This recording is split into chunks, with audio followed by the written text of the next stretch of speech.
an administrative municipality. Typically, a regional police department will manage all its own affairs. Maybe in the beginning, Lower Frederick Township may manage their affairs, but the regional police pays for everything themselves out of their budget. As I mentioned before, it's centrally located for operational logistics. There would be a new name for the regional police department. We're thinking Central Perkiomen Valley Regional Police. We already have Central Perkiomen Valley Regional Planning Commission, so they kind of fall together. We also talked about maybe having a contest and maybe try to get all the kids to name what the police department name would be, just to get them involved. You know, we want them to feel good about the police.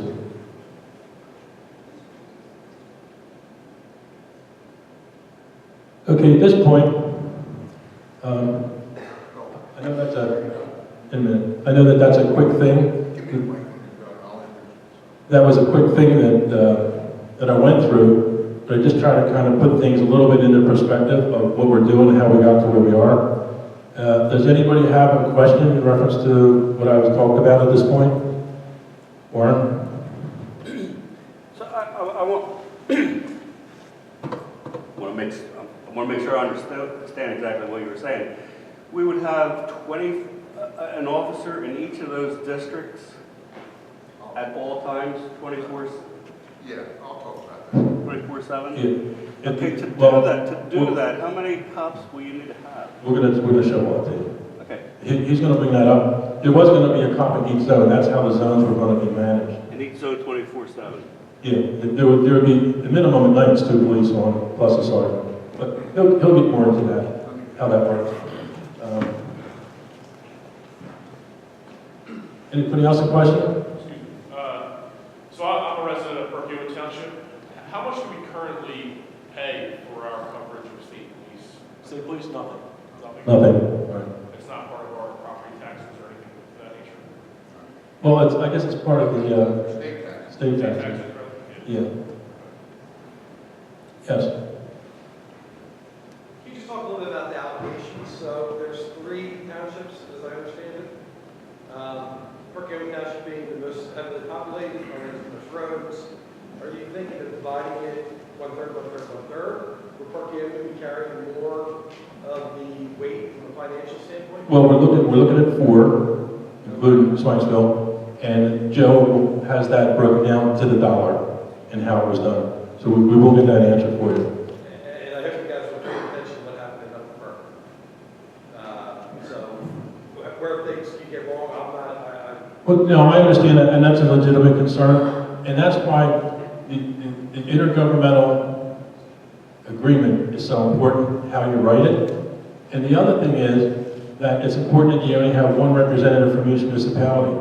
So you don't have no big dog running the department. It's everybody running on an equal basis. So it's kind of hard then to start getting political, because if somebody had a couple more votes, then, and the other people didn't agree with it, that's when it starts to go downhill. And I think right now, as I mentioned before, you know, we have these regional intermunicipal agreements now, and they're working really good. And that's 6 municipalities. That's Collegeville, Trapp, Perkiomen, Schwenksville, Upper Frederick, Lower Frederick, and Trapp. So we have those now, and we have, what we do is have the meetings once a month, but then each year we change to the different township building, so we're all kind of working together. And it's the thing about roads, parks, all the different things that are important to the whole entire area. Transportation's a big thing, you know, so they're always working on that. So we now have that trust, if you will, working together as a region, and we also have it with the regional ambulance, because when we merged with Plymouth Community Ambulance, and by the way, the ambulance doesn't come from Plymouth, obviously. It comes right out of the Lower Frederick Township building, the same as it did before. I'll just mention something about that. We have 2 state-of-the-art ambulances. We're always ALS, Advanced Life Support, we're never basic. And we're always 24/7, we're always on. And we have the latest in the monitors and technical equipment. So that was a regional effort too, where we went to the other townships and said, would you be willing to name Plymouth Ambulance as your ambulance for the first due area in those areas? And they all agreed, and we all signed resolutions to do so. So then we have a lot of trust and a lot of working together. So when you look at maybe another area, I mean, that could happen, but we don't see it happening because everybody seems to be pretty on board with it. But again, that's up to us to work at it, you know, and make it work. Yes. You said about development of a police commission. How would that be? Would they be elected? Would they be appointed? Well, that would be one supervisor from each community. So they're already elected Okay, officials. all right. So yes. Anyone else have a question? Yes, sir. Back in March, Upper Southford was part of this agreement or concept. Are you looking to divulge why they opted out? Well, I'm not sure at this point.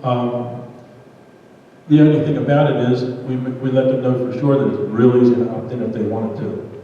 So maybe what they're doing is just sitting back and seeing how it goes. If they decide, once they see what we do, and if they would decide to come on, we would just have to readjust the allocation. And Joe would be more than willing to do that. But I don't really know exactly, maybe they didn't quite feel the need, I don't know.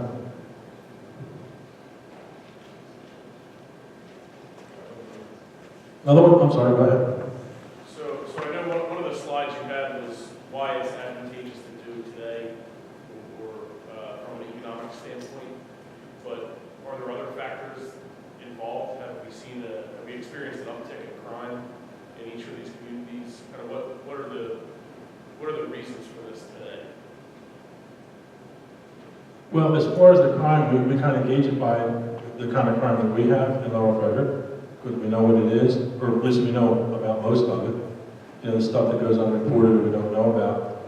But one of the big thing is to have better coverage. For instance, and I don't even like to go there, if there's a problem at one of our schools, and we have a lot of schools in our region, we want to be there in a minute. You know, we don't want to call and somebody be 3 townships away and take 15 minutes to get here. Because every 15 minutes, you know, that's not good. So when we have police in each zone, it's minutes, unless he happens to be passing by, but they're going to be right in the area, so they can do quick response. So, I mean, that's something that's really important. You know, the opioid thing, you know how that's going. You know, we're trying to keep that stuff out of our kids' bellies. And, you know, there's just so much going on there that we know about. And I don't want to share all the gory details, but there's a lot of things that happen that... But is this a proactive measure or a reactive measure, I guess? Is what I'm asking. Well, it's, I think, more proactive than reactive.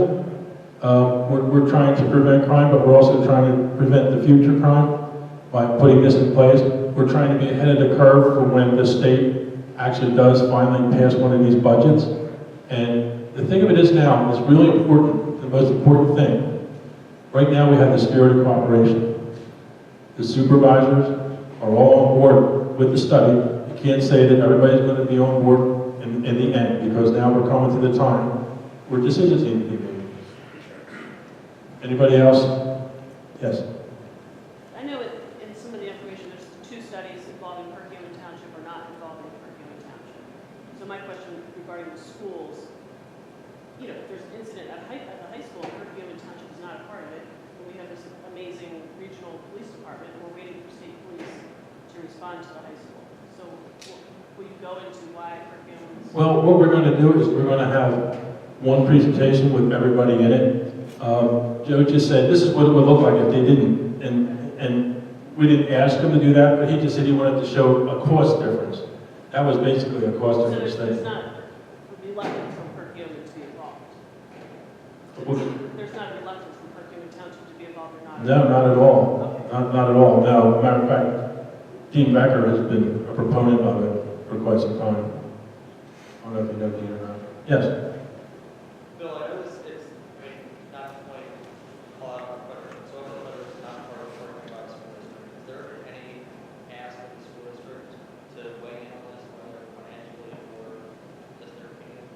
Because, I mean, if you look at if you're watching what's going on in the school district, most likely South Elementary in some capacity is not going to be there for the building in the next few years. So most of the district, if not all the district, will fall in the region.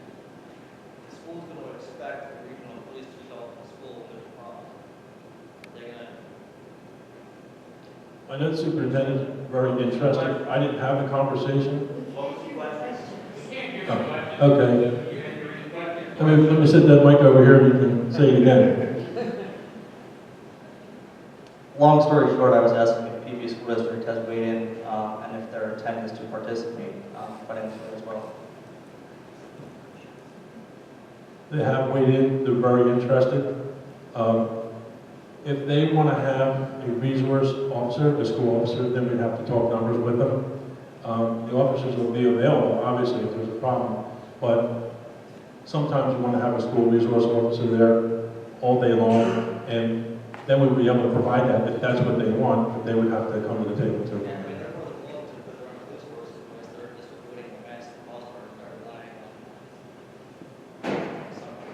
Right. Once you see Joe's presentation, I think you're going to see how it just makes so much more sense to do a regional 24/7 than really anything else. It just will make more sense to you once he does that.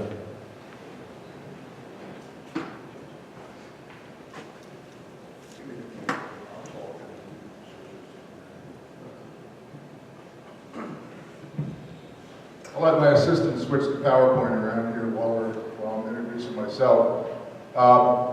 My name is Joe Kirshner. I'm a retired chief from Tolmenson Township, right over near Lansdale. I spent retired 13 years now. I spent 35 years in law enforcement. My first 5 was with the Philadelphia Police Department. I was on the SWAT team. After the 5th time I was shot at, my wife said, "We're out of here. Go find a job someplace else." And I wound up getting hired by a new department called Tolmenson Township. I was one of originally 7 officers. Tolmenson had state police, then they had a contractor up appointed, and they grew so much, which is kind of like what's happening up here now, that they went to their own police department. We started with 7 officers. I was one of the original 7, and when I retired, we had 25 and 6 clerks. We had 31 people. I believe we still have 31 now. I have a master's degree from Westchester University in Criminal Justice Administration. When I retired, I taught at Montgomery County Community College for 12 years. Just gave that up a little while ago.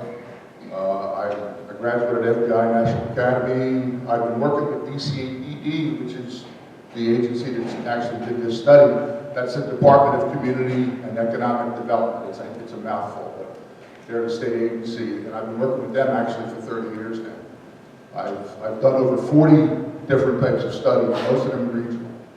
And some have been very successful, some have not gone ahead for various reasons.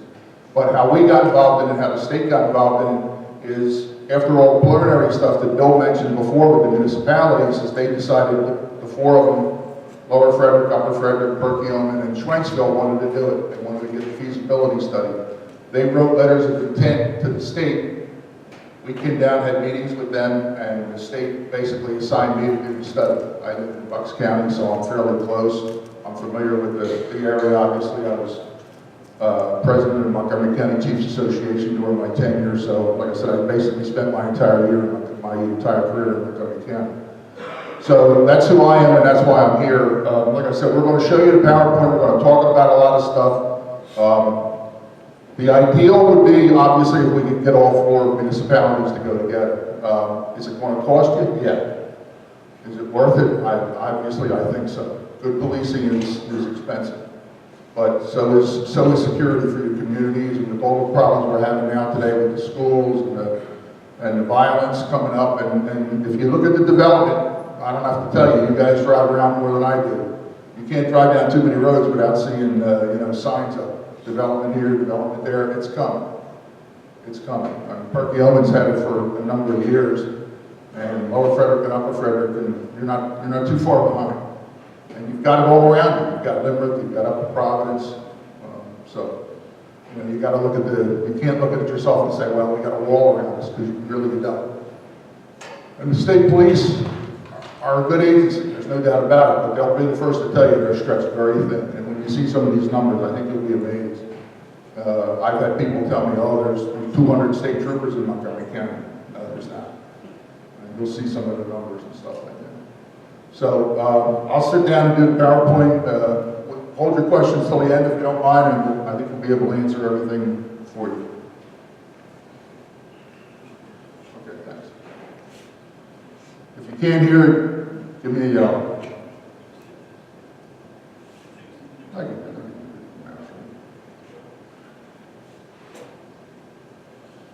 Okay, where we start is obviously we collect data on the communities, and the communities provided us this data. Obviously, we look at other sources like the census, the school districts, the county provides a lot of data, and basically we collect the demographics. As you can see, the combined population for the 4 municipalities is 18,897, which is a nice number. Your population density is 798 per square mile, 23.67 square miles. You have 6,112 households. A household is basically a housing unit where somebody lives, an apartment. If there's a building that has 2 apartments in it, that's 2 households. And, so it's not just one building, it's 2 households or 3 households, whatever the case may be. It's an occupied dwelling, essentially. Your total road mileage is 105, and right now there's 4 officers, and they're all full-time officers with Lower Frederick Police Department. There are no part-time employees, or there are a few part-time officers actually now. No clerical staff, and they have 5 vehicles, which they're going to lean forward into the new department if it would go through. This is kind of a map of the area, as you can see, from Perkiomen down on the bottom here to Upper Frederick up in the corner.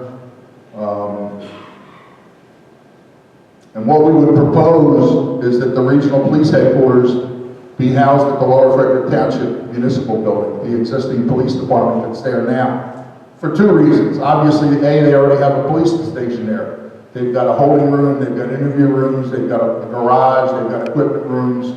They really have actually a pretty nice facility. We need a little more space than they have now, but we've been told by the township that there's some available rooms in there that we can take over. And we need about 5,000 square feet of space for the amount of officers you're going to see here in a minute. And they can do that. So now that obviously the regional police department would rent that space from Lower Frederick. It's not a freebie. So that's all configured into the budget.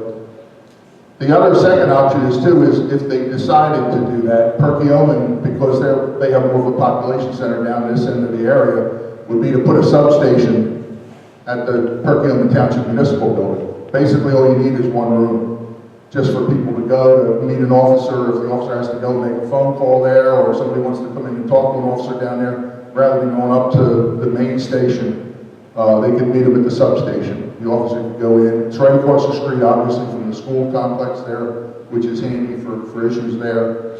And that would be provided at basically minimal to no cost by Perkiomen Township. We have a lot of municipalities that do that. They like to have the presence there, and they just say, look, we'll give you a room, we'll set it up. I mean, all you need is a desk and a phone and maybe a laptop, and that's about it. So that would be the substation at Perkiomen Municipal Building. All right, how many officers do we need? Where do we start? What we use, when I say we, the state uses, is a formula called the IACP Police Staffing or Population Formula. The IACP is the International Association of Chiefs of Police. I'm actually a late member of that. They are the predominant #1 police organization in the entire world, literally the entire world. There's chiefs from all the countries in the world that belong to it. Almost every chief in the United States belongs to it. And they're like a giant think tank, and they do all kinds of research and studies and proposals and write books and manuals on how to do police work. One of the things they did many years ago was come up with this formula on staffing. And this one is based on population. And after many studies and many years of research, they came up with a figure of 550 calls for service, that there would be 550 calls for service for every 1,000 residents in a given community. A call for service is when an officer responds to somebody's call and says, I need assistance. The officer responds to that call, takes some form of action, and then writes a report, files a report. It can be a big report, it can be a small, quick report. But the officer files a report. Generally, you generate an incident number within the department, and that's what's classified as an incident. If the phone rings in the police station and somebody says, hey, how do I get from Schwenksville to Lansdale, and the officer tells them over the phone, that's not an incident. You know, that's not, it's just not. Okay, so the officer has to respond. So in some way, you can do it over the phone, and you can call in and say, hey, my car was stolen, I'll give you the information over the phone, you write a report, and that's, you know, you take an incident number and you file it.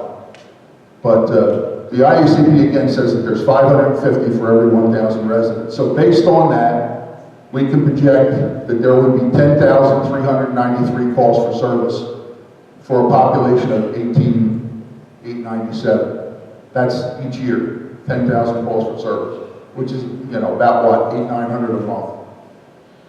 From that, there's a formula that they use, and I'm not going to bore you with all the numbers, but it goes through patrol and staffing and days off and administrative time and patrol time and time to answer the calls actually and write the reports and all that kind of stuff.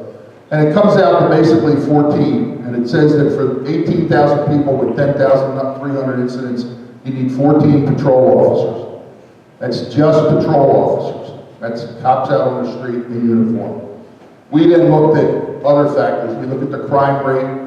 Right now, quite frankly, we only have Lower Frederick to go on as far as their crime numbers.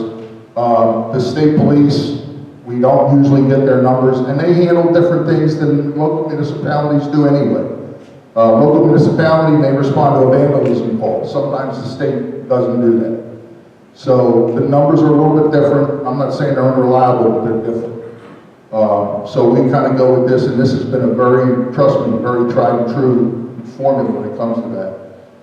But based on everything in the projection forward, we're recommending that they would have one detective. There would be 2 sergeants, plus we would take 2 of these officers and promote them to sergeants. So the net gain would be 4 sergeants. You'll see this a little bit later in the org chart.